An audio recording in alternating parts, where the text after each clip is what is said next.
6.5 kilo naman po ng plastic na basura na kolekta naman po sa La Union para sa pagproseso ng muling para sa proseso ng muling paggamit. Para sa detalye, nagbabalik Idol Aaron Navelgas. 104.7 IFM Report.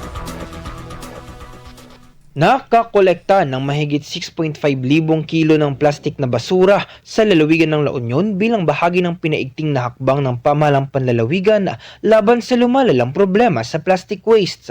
Isinagawa ang koleksyon sa pamamagitan ng Aling Tindera Program kung saan umabot sa kabuuang 6,580 kilos ng malinis at tuyong plastics ang nakolekta mula sa iba't ibang pinanggagalingan ng basura. Ang mga nakuhang plastic ay tinuturing na diverted waste na sa halip na mapunta sa tambakan ay naipon para sa wastong pagproseso at muling paggamit.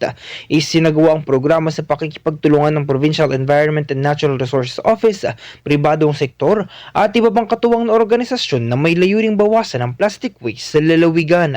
Kasama mo sa IFM News Dagupan, Idol Aaron Navelgas, Tatak IFM. IFM News. IFM News. IFM News.